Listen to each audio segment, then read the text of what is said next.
हर माँ चाहती है कि उसका बच्चा सुपर इंटेलिजेंट हो, उसमें दुनिया की सारी गुड क्वालिटीज हो और वो एक बैलेंस पर्सनालिटी हो। तो हेलो फ्रेंड्स, इस वीडियो में हम आपको बताने जा रहे हैं कि आप अपने बच्चे में गुड क्वालिटीज कैसे इनकलकेट कर सकते हैं, कैसे आप बच्चे को सुपर इंटेलिजेंट बना सकते हैं बिफोर बर्थ, यानी जन्म से पहले।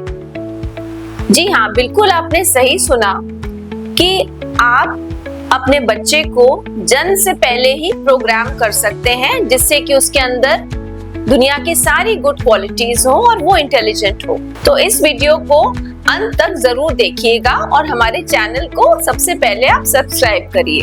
तो आज हम आपको कुछ ऐसी साइंटिफिक टिप्स देने जा रहे हैं जिससे आप ये कर सकते हैं। तो इन साइंटिफिक टिप्स को हम लोग दो पार्ट्स में डिवाइड करेंगे, एक तो न्यूट्रिशन और दूसरी एक्टिविटीज।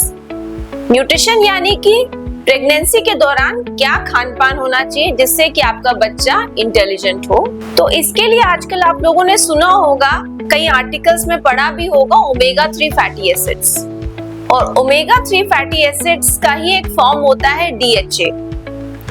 अगर आप प्रेगनेंसी के दौरान DHA रिच फूड लेते हैं जैसे कि अखरोट यानी walnut, chia seeds, flax seeds यानी अलसी, और नॉन वेजिटेरियंस अगर फिश लेते हैं, तो ये एक DHA रिच फूड होता है जिससे आपके बच्चे का ब्रेन मैच्योरेशन और memory power before delivery enhance हो जाता है। दूसरी चीज है कोलिन।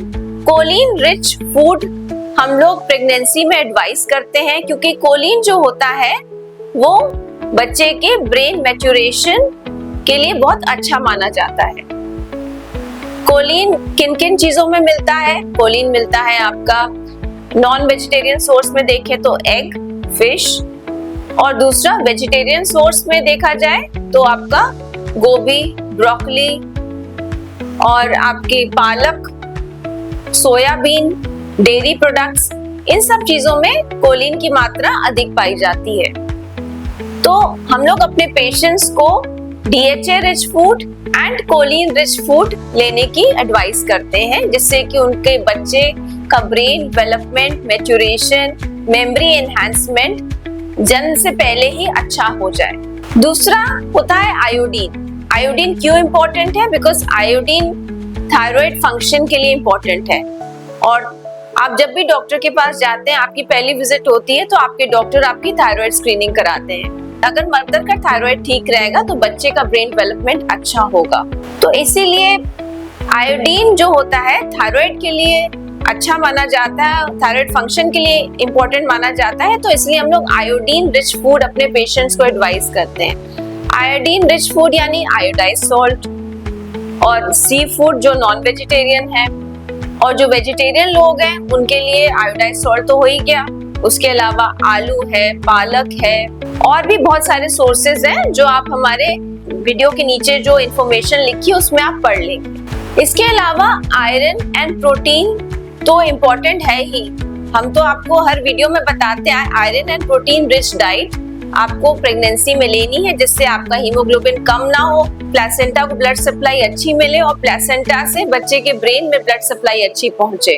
और सबसे इम्पोर्टेंट है फॉलिक एसिड। जब भी आप प्रेग्नेंट होते हैं या फिर प्रेगनेंसी से पहले जब आप सोचते हैं कि हाँ हम कंसीव करना प्लान करना चाह रहे हैं या प्रेगनेंसी प्लान करना चाह रहे हैं, तो आपके डॉक्टर आपको फॉलिक एसिड की टैबलेट लिख के देते हैं जिसमें 5 मिलीग्राम फॉलिक एसिड होता है। तो फॉलिक एसिड क्यों इम्पोर्टेंट है? फॉलिक एसिड इम्पोर्टेंट इसलिए है क्योंकि ये न्यूरल ट्यूब फॉर्मेशन में हेल्प करता है और न्यूरल ट्यूब से बनता है ब्रेन एंड स्पाइनल कॉर्ड। तो फॉलिक एसिड की tablet plus folic acid rich diet भी लीजिए। फॉलिक एसिड रिच डाइट का मतलब हरी पत्तेदार सब्जियां जैसे पालक है और बाकी आपकी फलियां हैं, दालें हैं, सब में फॉलिक एसिड की मात्रा अच्छी होती है। तो फॉलिक एसिड रिच डाइट को भी ऐड करिए अपने न्यूट्रिशन में। तो ये थी न्यूट्रिशन के बारे में इंफॉर्मेशन जिससे आप अपने बच्चे का ब्रेन डेवलपमेंट अच्छा कर सकते हैं। दूसरा है एक्टिविटीज। जी हाँ, माँ जो करती है, जो एक्टिविटीज करती है, उसका डायरेक्ट असर गर्भ में पल रहे बच्चे के दिमाग में होता है। तो अपनी एक्टिविटीज को आप बहुत अच्छे से कंडक्ट करिए प्रेगनेंसी के दौरान। आपको थ्रू आउट प्रेगनेंसी एक्टिव रहना है। आप एक्टिव रहेंगे तो आपका बच्चा भी एक्टिव पैदा होगा। अगर आप सारा दिन लेटे रहेंगे तो वो आपके लिए गलत है, आपके बच्चे के लिए गलत है। आपको रात में 7-8 घंटे की नींद जरूरी है, दिन में 1-2 घंटे का आराम जरूरी है। इसके अलावा आपको through out the day active रहना चाहिए और एक्सरसाइज का कोई भी फॉर्म आप कर सकते हैं, जैसे वॉकिंग है, योगा है। ये सब करने से आपके ब्लड सर्कुलेशन इनहैंस होता है, प्लेसेंटा में ब्लड सर्कुलेशन इंक्रीज करता है, जिससे आपके बच्चे का ब्रेन में जो सर्कुलेशन है वो इंक्रीज करता है। तो इसलिए पहली चीज है प्रेगनेंसी में एक्टिव रहना। दूसरी चीज है आपको प्रेगनेंसी के दौरान कुछ ना कुछ ऐसी एक्टिविटीज करनी है जिससे आपका फोकस इंप्रूव हो, आपकी जजमेंट कैपेबिलिटी एनहांस हो, आप स्ट्रेस फ्री फील करें। जैसे कि आप पेंटिंग कर सकते हैं, अगर आपको पेंटिंग पसंद है आप पेंटिंग करिए।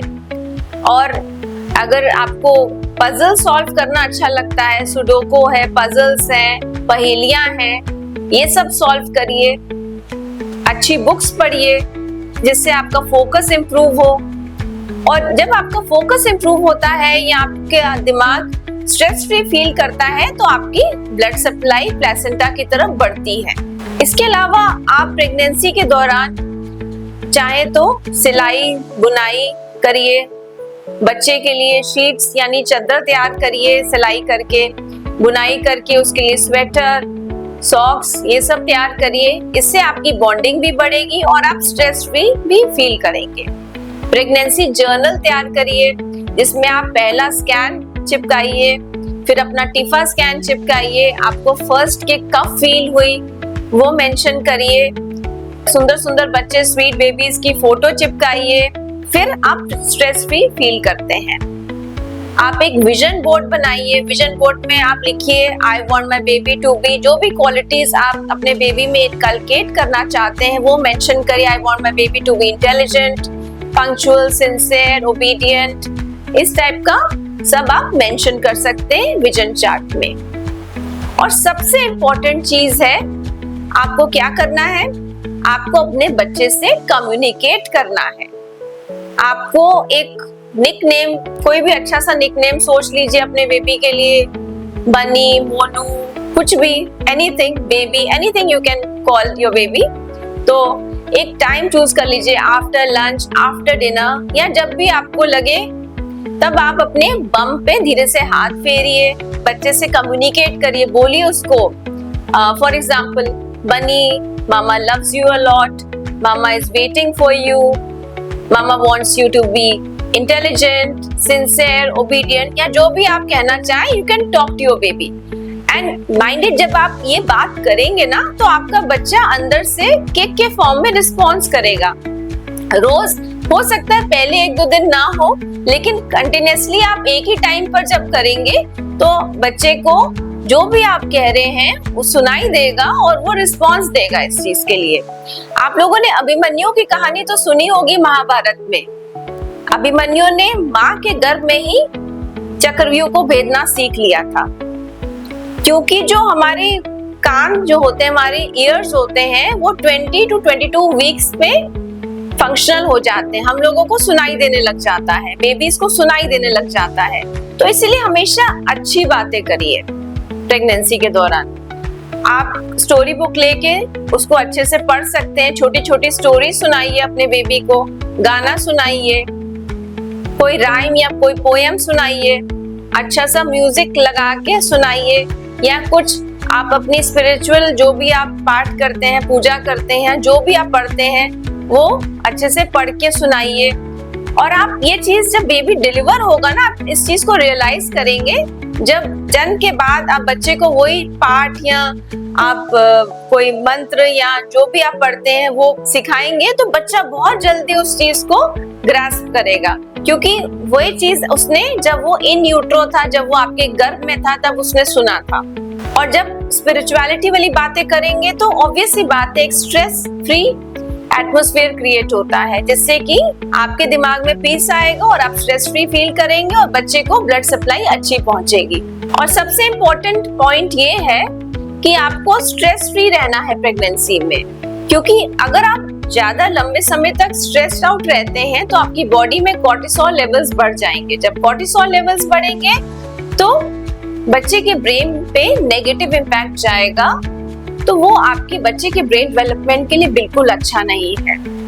तो इसलिए ये सारी आप एक्टिविटीज प्रेगनेंसी में एंजॉय करिए, अपने न्यूट्रिशन का ध्यान रखिए। तो ये थी कुछ इम्पोर्टेंट टिप्स जिसके थ्रू आप अपने बच्चे को इंटेलिजेंट और एक बैलेंस पर्सनालिटी बना सकते हैं, उसमें अच्छी क्वालिटीज इनकलकेट कर सकते हैं। और इससे रिलेटेड कोई भी क्वेरी हो हमारे कमेंट बॉक्स पे जरूर डालिए। आपको वीडियो पसंद आया हो इसको लाइक करिए, शेयर करिए। Thank you so much.